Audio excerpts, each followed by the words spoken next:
En dis vir ons 'n heerlike voorreg om te gesels met Anton Bosch.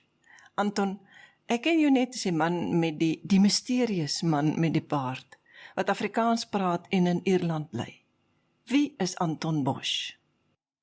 Baie dankie Margriet. Dit is 'n ongemaklike voorreg om deel van die program te wees. Ek is nie iemand wat graag oor myself gesels nie. Maar nou ja, wie is ek? Wie is Anton Bosch? Ek is maar net 'n boerseun daar uit die Wes-Transvaal, wat homself nou hier in Ierland bevind. Maar in essensie is ek 'n ongelooflike groot sondaar wat ongelooflik genade by God ontvang het. En wat lief is vir my God.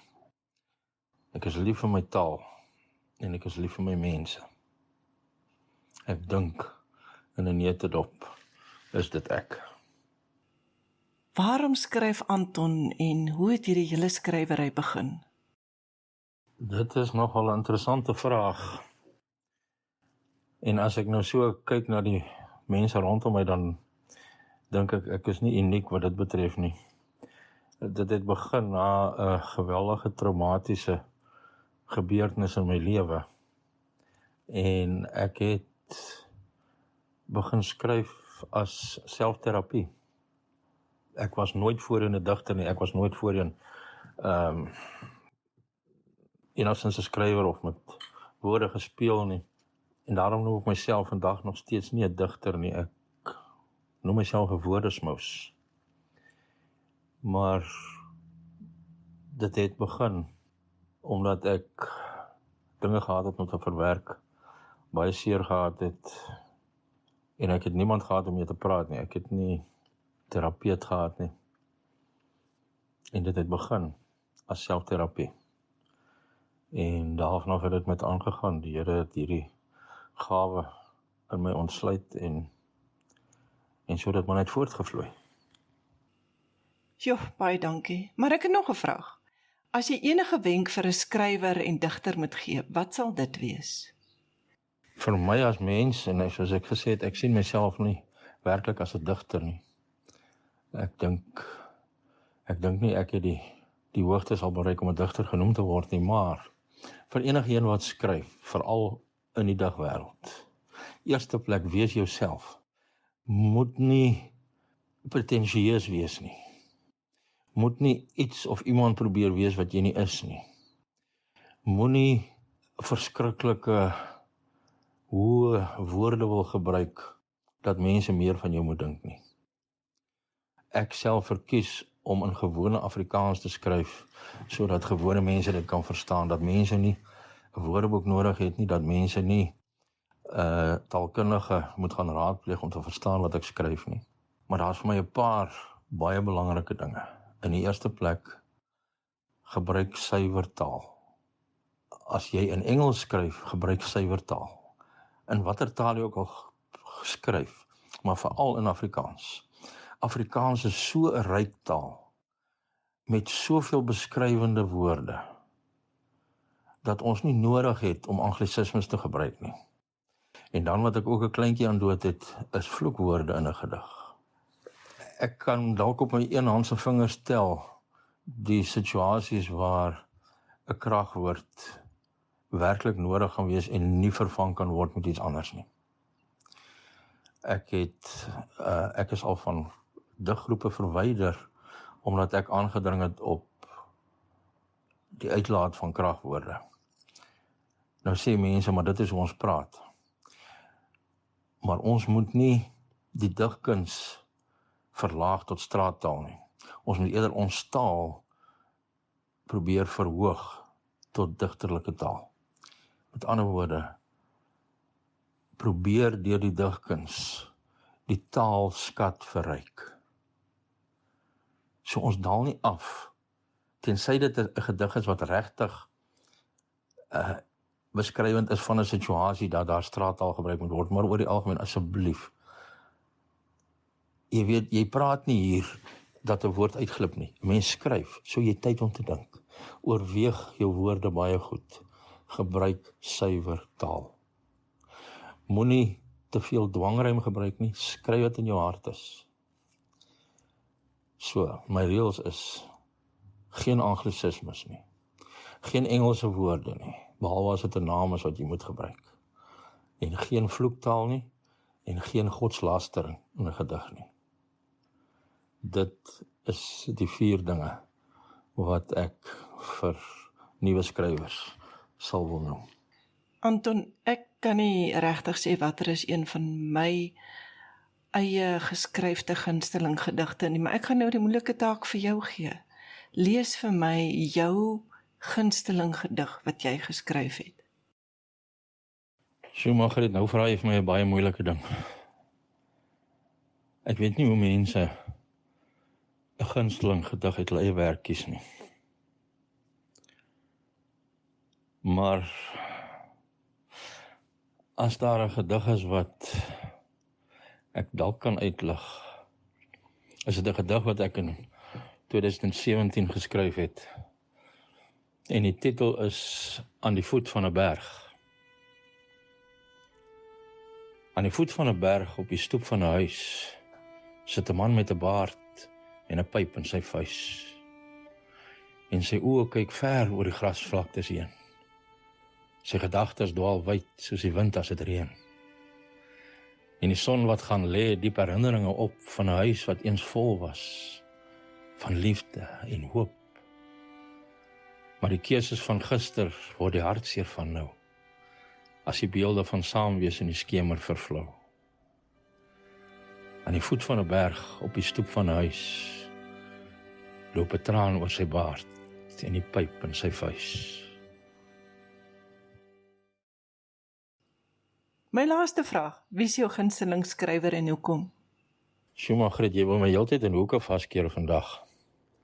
'n gunsteling skrywer. As dit gewone romans is, dan, wel ek weet nie of mense as roman nie, maar 'n gewone skrywer is een van die grootes vir my is P.J. Schoeman, want hy was 'n natuurkind en ek is 'n natuurkind. En hy was 'n man met 'n ongelooflike fyn waarnemingsvermoë vir die gewoontes van mense en diere. Hy skryf jagverhale wat soms amper soos veeverhale klink. So ek sou ek baie hoog aan my lys plaas van Afrikaanse skrywers nou. En natuurlik saam met hom, nie ver van hom af nie, is daar mense soos Sangiro en selfs Mikro. En dan F.H. Venter is in 'n ander klas, maar ek is aan hom voorgestel deur sy boek Kambrokind. En dit is my 'n liefde en 'n hoë agting vir die man gegee. So ek sou die twee wil daarbo sit, is P.J. Schoeman en F.H. Venter. As dit by die digters kom, is N.P. van Wyk Lou seker vir my een van die grootstes.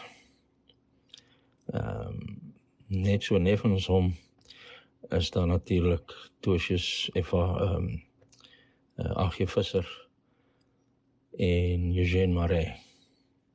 So dit, ja, ek dink dit is my gunsteling skrywers. Ek weet jy net enige vraag, maar dit is baie moeilik. So ek sal volstaan by daai lysie. Baie dankie dat jy bereid was om met ons te gesels vandag. Uit my hart wil ek sê dankie vir alles wat jy skryf. Ek waardeer dit. Dankie vir jou oggendboodskapies elke dag, die vroegdag vreugde wat jy vir ons stuur. Dis vir my 'n moed om elke oggend daarna te luister. En dis vir ons 'n seëning dat die Here iemand soos jy in ons lewens gesit het. Mooi loop daar in Ierland en hou Afrikaans hoog. En sê maar, wat is jou gunsteling liedjie dat ek dit vir jou kan speel?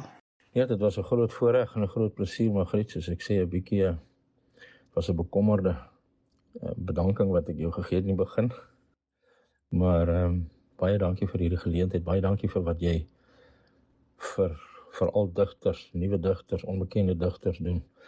So sommige mense noem ons die straatdigters. Baie dankie wat jy doen om ons werk aan die wêreld bekend te stel. En weer eens, nou moet ek een kies. ek dink dit hang af van die tyd in my lewe. Op hierdie tydstip dink ek is my gunsteling liedjie One Moment in Time, gesing deur Dana Winner. Maar baie dankie en 'n lekker dag verder vir jou, Margriet. En vir al die luisteraars. Shalom. Each day I live, I want to be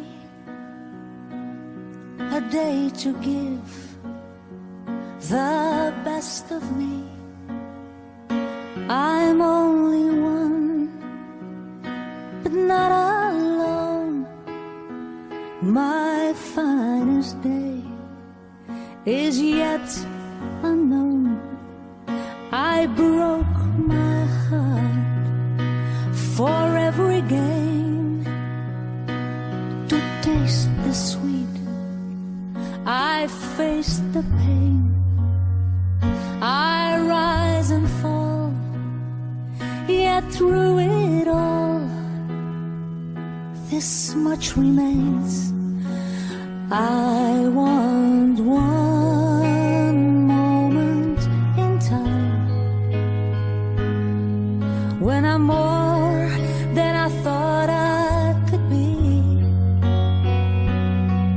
when all of my dreams are a heartbeat away and the answers are all up to me.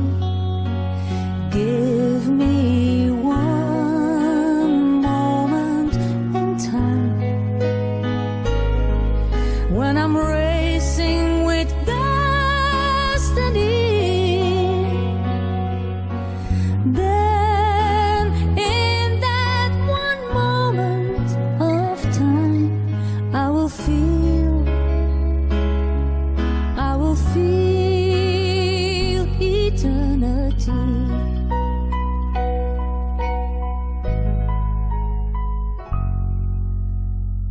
I've lived to be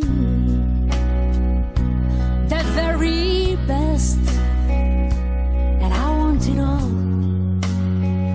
No time for less. I've laid my plans, now laid a chance